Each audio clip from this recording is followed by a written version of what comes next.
नमस्कार दोस्तों, जय हिंद। कैसे हैं आप सभी का स्वागत है आज की हमारी करंट अफेयर की चौथी क्लास में। जैसा कि आप सभी को पता है, डेली सुबह 5 बजे आप सभी को करंट अफेयर की क्लास प्रोवाइड करवाई जाती है। तो उसी क्रम में आज की क्लास आपकी चौथी क्लास रहने वाली है। इस क्लास में काफ़ी महत्वपूर्ण प्रश्न करंट अफेयर के जिन पर डिस्कस किया जाएगा। हर एक प्रश्न आपका आगामी आने वाला कोई भी एग्जाम हो, जैसे कि यूपी पुलिस कांस्टेबल री एग्जाम या फिर एसएससी जीडी नई भर्ती आने वाली है उसका एग्जाम। इसके अलावा कोई भी एग्जाम आपका, हर एक एग्जाम के लिए काफ़ी महत्वपूर्ण प्रश्न आपके रहेंगे। तो जो प्रश्न है दोस्तों, ये जनवरी से लेकर के अभी जुलाई अगस्त तक के सारे प्रश्न, काफ़ी महत्वपूर्ण प्रश्न यहाँ पर इकट्ठा किए गए हैं।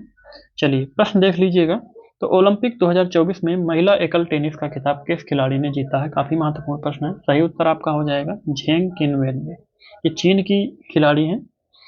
तो पुरुष एकल टेनिस का खिताब अगर पूछा जाए किसने जीता है, तो नोवाक जोकोविच ने। ठीक है, दोनों को यहाँ पर याद कर लीजिएगा, जो पुरुष खिलाड़ी हैं और जो महिला खिलाड़ी हैं। चलिए आगे देखिएगा।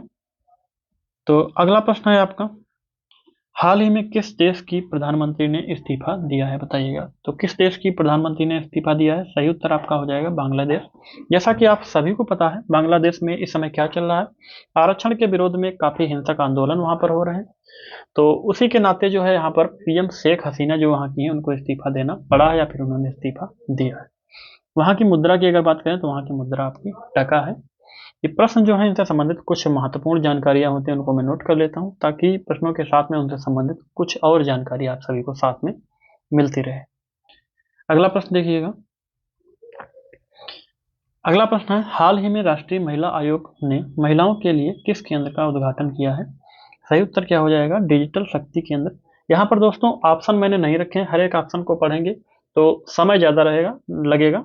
इसी तरह से उसका जो सही उत्तर होता है मैंने सिर्फ उसको लिखा है, ठीक है, ताकि कम समय में कुछ अच्छी अच्छी चीज़ें जल्दी आपको प्रोवाइड करवाई जाएँ।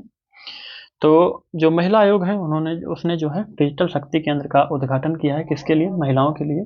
इसके उद्देश्य की बात करें तो साइबर अपराध के बारे में जागरूकता को बढ़ाना इसका उद्देश्य है। राष्ट्रीय महिला आयोग ने कब? 5 अगस्त को दोस्तों, 5 अगस्त। ठीक है, 5 अगस्त को जो साइबर पीस फाउंडेशन है उसके सहयोग से डिजिटल शक्ति केंद्र की शुरुआत की है। इसके उद्देश्य तो आप सभी लोग जान ही चुके होंगे। चलिए अगला प्रश्न देख लीजिएगा। अगला प्रश्न है दोस्तों, पेरिस ओलंपिक में पुरुषों की 100 मीटर दौड़ में गोल्ड मेडल किसने जीता है? सही उत्तर क्या हो जाएगा? नोआ लायल्स ने। किसने? नोआ लायल्स ने। ये अमेरिका के रहने वाले हैं। ठीक है, चलिए अगला प्रश्न देखिए। अगला प्रश्न है, पेरिस ओलंपिक 2024 के समापन समारोह में भारत का फ्लैग बियरर किसे चुना गया है? क्या वो सही उत्तर हो जाएगा? मनु भाकर जी को। ठीक है, किसको? मनु भाकर को। इसी तरह से विश्व व्यापार संगठन के अनुसार 2023 में वैश्विक कृषि निर्यात में भारत का कौन सा स्थान रहा है? तो 8वां स्थान रहा है। पहला स्थान अगर पूछा जाए तो यूरोपीय संघ का। अगला प्रश्न है आपका, हर साल अंतर्राष्ट्रीय टाइगर डे यानी कि अंतर्राष्ट्रीय टाइगर दिवस कब मनाया जाता है? तो 29 जुलाई को। ठीक है, कब मनाया जाता है? 29 जुलाई को, याद कर लीजिएगा। तो हाल ही में किस देश ने अपना पहला महिला एशिया कप खिताब जीता है? तो श्रीलंका ने जीता है। आप सभी लोगों को पता होगा, कुछ प्रश्न काफी बेसिक प्रश्न है। ठीक है, चलिए अगला जो प्रश्न है दोस्तों, इस प्रश्न से संबंधित कुछ और जानकारी है, जैसे कि क्रिकेट जो एशिया कप फाइनल भारत और श्रीलंका के बीच में हुआ, अगर पूछा जाए किसके बीच में हुआ, तो भारत और श्रीलंका के बीच में हुआ। अब तक कुल 9 महिला क्रिकेट एशिया कप हुए हैं। ठीक है, महिला क्रिकेट एशिया कप कितने हुए? 9 हुए हैं, जिसमें भारतीय टीम 7 बार और बांग्लादेशी व श्रीलंका एक एक बार जीत हुई है।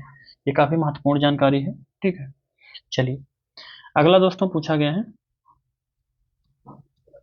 सीआरपीएफ स्थापना दिवस कब मनाया जाता है? तो 27 जुलाई को मनाया जाता है। अगला प्रश्न है, 2 दिवसीय आकाशवाणी संगीत समारोह कहाँ हुआ है दोस्तों? सही उत्तर क्या हो जाएगा?